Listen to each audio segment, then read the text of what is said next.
Electron affinity. When an electron is added to a neutral atom, some energy is released. This is called electron affinity.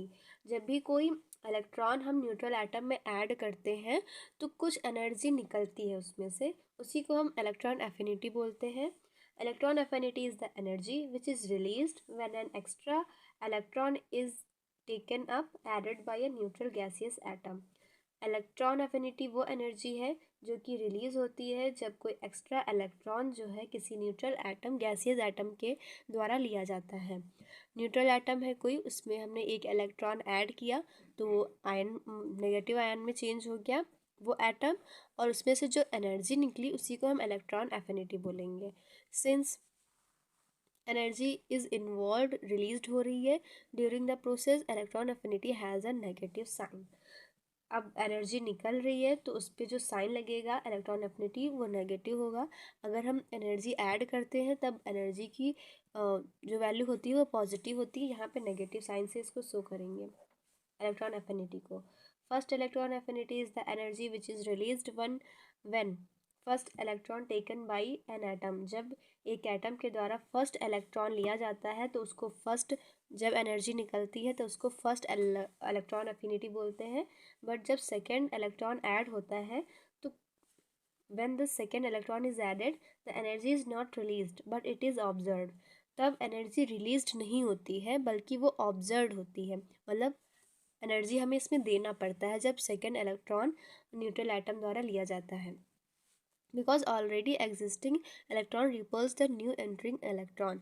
क्योंकि जो पहले से उस atom में जो इलेक्ट्रॉन्स हैं वो नए जो इलेक्ट्रॉन आना चाह रहा है उसको रिपल करेंगे. तो बैलेंस बनाने के लिए हमें कुछ एनर्जी देनी पड़ती है. तो वो सेकेंड जो होती है वो सेकेंड इलेक्ट्रॉन एफिनिटी होती है. Cross this repulsion some energy is required. इस रिपल्सन को काटने के लिए कुछ एनर्जी की ज़रूरत होती है, उसी को हम सेकेंड इलेक्ट्रॉन एफिनिटी बोलते हैं. जैसे कि ये कोई मेटल है, इसमें हमने एक इलेक्ट्रॉन ऐड किया तो ये नेगेटिव साइन में हो गया, प्लस इसमें एनर्जी रिलीज हुई, इसी को हम फर्स्ट एपी करेंगे. लेकिन जब हमने इसी आयन में सेकेंड इलेक्ट्रॉन ऐड किया तब हमें कुछ एनर्जी देनी पड़ी, क्योंकि जो इस मेटल के अंदर पहले से इलेक्ट्रॉन एग्जिस्ट थे वो इस नए एटम को आने नहीं दे रहे थे, उनको रिपल्स कर रहे थे. तो उसको एडजस्ट, उसको बैलेंस करने के लिए कुछ एनर्जी हमने दी एंड इस पर दो चार्ज लग गए. फिर the value of first electron affinity is negative. ये इसकी वैल्यू नेगेटिव होगी and the value of second electron affinity is positive. और जो सेकेंड इलेक्ट्रॉन एफिनिटी होगी उसकी पॉजिटिव होगी, क्योंकि because it is observed energy. क्योंकि इसमें हम एनर्जी दे रहे हैं. जब रिलीज़ होती है एनर्जी तो उसको नेगेटिव साइन से शो करते हैं, और जब ऑब्जर्व होती है तो उसको पॉजिटिव साइन से शो करते हैं. A factor affecting electron affinity. सबसे पहले atomic size. The electron affinity decreases with increase of atomic size. जैसे जैसे एटॉमिक साइज बढ़ेगा इलेक्ट्रॉन एफिनिटी कम होगी. When atomic size increases the nuclear attraction force decreases, so less energy is needed to gain an electron, hence electron affinity decreases. जैसे जैसे size बढ़ेगा वैसे वैसे न्यूक्लियर अट्रैक्शन फोर्स कम होगा, और हमें जब कोई इलेक्ट्रॉन ऐड होगा आसानी से ऐड हो जाएगा, उसमें कम एनर्जी रिलीज होगी. फिर effective nuclear charge. When effective nuclear charge increases, जैसे जैसे इफेक्टिव न्यूक्लियर चार्ज बढ़ेगा the attraction between nucleus and electron increases. वैसे वैसे न्यूक्लियस और इलेक्ट्रॉन्स के बीच में जो अट्रैक्शन फोर्स है वो भी बढ़ेगा. Hence more energy is needed to take up an electron in atom. इसीलिए जो एटम्स, उस एटम में ज़्यादा एनर्जी हमें ज़्यादा एनर्जी लेनी पड़ेगी इलेक्ट्रॉन को एडजस्ट करने के लिए. थस इलेक्ट्रॉन एफिनिटी इंक्रीजेस, जिसकी वजह से इलेक्ट्रॉन एफिनिटी जो होगी वो बढ़ेगी. Shading effect. The outermost electron attracted by nucleus along with repulsion by inner shell electrons. जो outermost electron होता है, जो सबसे लास्ट सेल में इलेक्ट्रॉन होता है, उस पर न्यूक्लियस से अट्रैक्शन फोर्स भी लगता है, और जो अंदर की सेल्स होती हैं उनमें जो इलेक्ट्रॉन्स होते हैं उनसे रिपल्सन फोर्स भी लगता है. Thus these electrons are shielded by nuclear attraction force. तो ये जो इनर इलेक्ट्रॉन्स होते हैं वो आउटर इलेक्ट्रॉन्स पर के बीच में एक सील्डिंग इफेक्ट डाल देते हैं, एक जो अट्रैक्शन फोर्स होता है उसको कम कर देते हैं।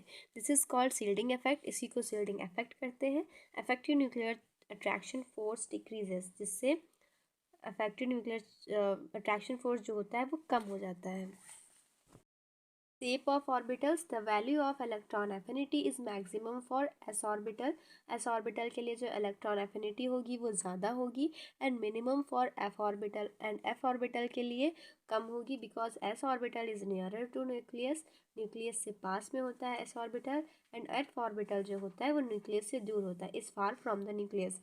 Hence nuclear attraction force decreases, जिससे nuclear attraction force कम होता है s orbital से f ऑर्बिटल तक, and also ionisation electron affinity decreases है इलेक्ट्रॉन एफिनिटी का। तो सबसे ज़्यादा इलेक्ट्रॉन एफिनिटी होगी s ऑर्बिटल की, एंड सबसे कम होगी f ऑर्बिटल की। अब पीरियडिसिटी देखते हैं। In a period as move from left to right electron affinity increases, जैसे जैसे हम पीरियड्स में लेफ्ट से राइट तक जाते हैं इलेक्ट्रॉन एफिनिटी हमारी बढ़ती है, क्योंकि एटॉमिक साइज घटता है एंड इफेक्टिव न्यूक्लियर चार्ज जो होता है वो बढ़ जाता है। In a group as move up to down, जैसे हम ग्रुप में ऊपर से नीचे आएंगे in periodic table, electron affinity जो होगी डिक्रीजेस, घटती है, क्योंकि एटॉमिक साइज बढ़ता है। Therefore effective nuclear force decreases, size बढ़ने से इफेक्टिव न्यूक्लियर फोर्स या अट्रैक्शन फोर्स जो होता है वो घट जाता है। सो ये था what is electron affinity and the factor affecting electron affinity. So अगर वीडियो हेल्पफुल हो then subscribe my channel and press the like button.